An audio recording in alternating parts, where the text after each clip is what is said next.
Wow, what a cool starter box. Have you seen this? Yeah, it looks like a pretty cool box. God, there's loads of models in it, isn't there? I know, right? It's going to take a while to get this painted. Boy, am I glad this came out in the summer and didn't get delayed until Christmas.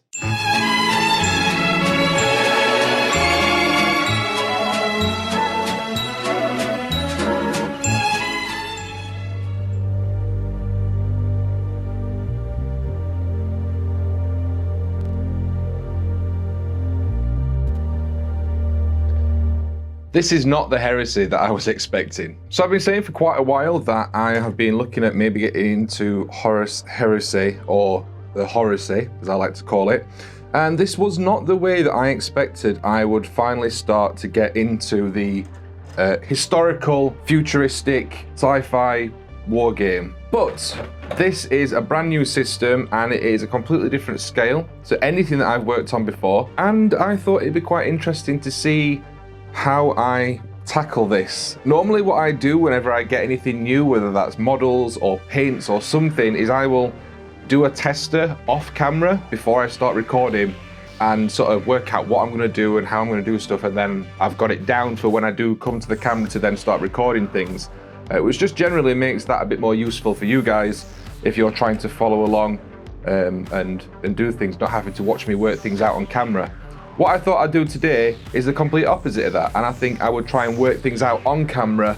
So this video is going to be a little bit more me talking to camera as I'm looking at things and as I'm working things out, and less sort of edited voiceover and scripted stuff after the fact. So this is obviously going to go well. First impressions on looking at these sprues out of the box. I am terrified as to how I'm going to paint these. Initial thoughts are to actually keep the models on the sprue and paint them on the sprue, clip out any of the areas that need clipping out of the way so that I can paint everything and just leave them attached at the bases and paint them on the sprue and then clip them all out once they're done and then put them onto the bases. Because I think if I clip these out and glue them to the bases straight away, they're going to be difficult to get to a lot of the bits on them. The sprues themselves look pretty cool, and there's enough detail on there considering that they are small miniatures. There's a couple of instances where some of the swords or chain swords have sort of bent a little bit, I can see. I think that's just down to the nature of they are so small and thin. When they're packed this tightly into the box, that's going to be the case. So if you're looking at getting this, make sure you check all your bits first and maybe take them out of the box and keep them nice and safe. So the contents in this box, as far as my uninitiated mind is aware, are some Space Marines and some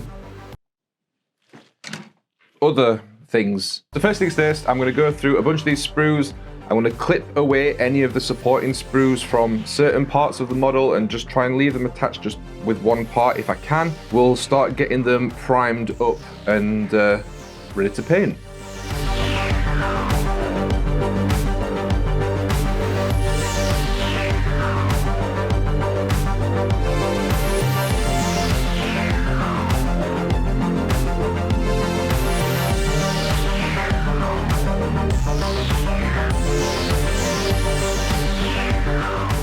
Okay, so the sprues are primed. This is a very new experience, painting on sprue. Now, from memory, the contrast paint that I'm going to use is actually less of a contrast paint. It's just a very bright yellow. I seem to remember that this doesn't actually do that much in the way of the actual contrast part of contrast paint.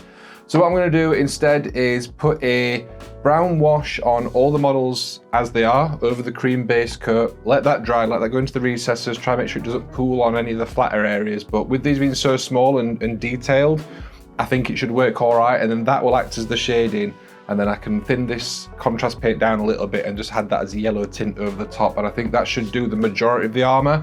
And then what we'll probably have to do is a little bit of highlighting at the end, but I'm hoping that that should be the majority of it, and then it's just going to be a little detail-y bits towards the end. So hopefully we can get through these 102 Marines fairly quickly. So we'll crack on.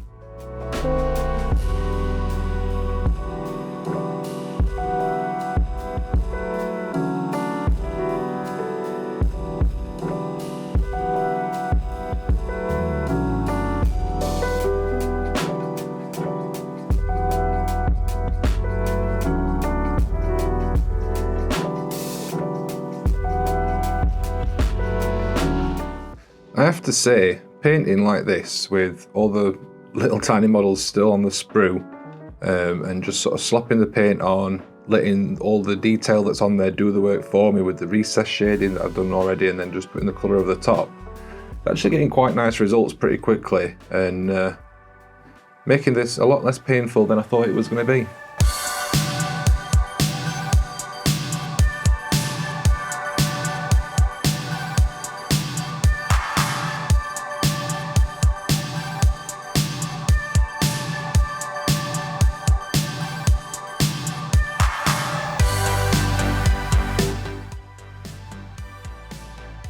Trying to pick out all the tiny little details on these is not too difficult, but at the same time just very tedious, and it's very easy to mess up. The dots on the shoulder pads in particular, I'm having a hard time just dotting those and not getting any extra paint on the shoulder pads. The rest of the models, to be fair though, have been alright. I'm just sort of debating exactly how much detail I need to go into with these. I think it is going to be the guns, the shoulder pad dots, like the backpacks, any other like sort of ornamental trim, and then just like a couple of weapons and stuff. I don't think I'm going to bother going in and like edge highlighting all these or anything like that. I think you could do, but I think for what I want and what I would like the look of, I think that'll be enough.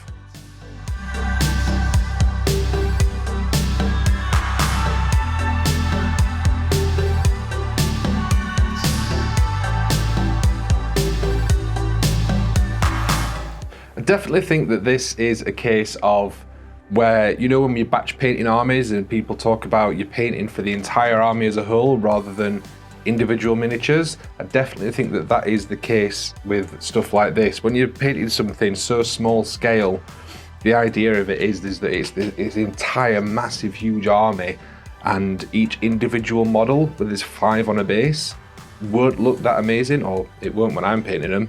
And that's the idea, and it is that all together, when you put everything out on the table and everything's together, then that is what looks impressive rather than an individual miniature. Maybe I'll explore in a future video how far you can take one of these miniatures, or maybe one base, and just see what sort of level we can do with one. But for now, tabletop standard is enough. The models are all painted, they're still on the sprue, because we need to get the bases painted up first before we put them on, because once the models are on there, we're not going to be able to get around with the brushes to paint these up. Again, I'm not going to go for anything fancy, just a little bit of stippling, just to give it that sort of dirty concrete look, and then we'll get the models on and see how they turned out.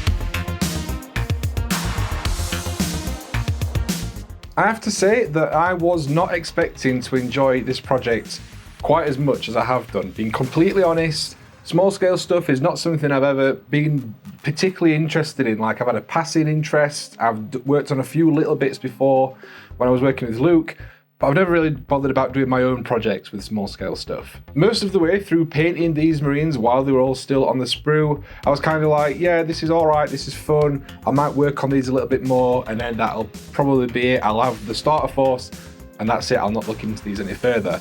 Now that they're all on the bases though, I actually think this looks pretty cool, and now I really can't wait to work on some of the other bits like the tanks and the dreadnoughts. Have you guys ever tried small scale miniature wargaming before? Have you ever worked on anything of this sort of scale? What did you think about it? Let me know down below in the comments. So there we go guys, thanks for sticking all the way to the end of the video. If you've enjoyed it, leave us a like and a comment down below. Make sure you subscribe if you're not already. I'll catch you in the next one guys, and until then, enjoy your hobby.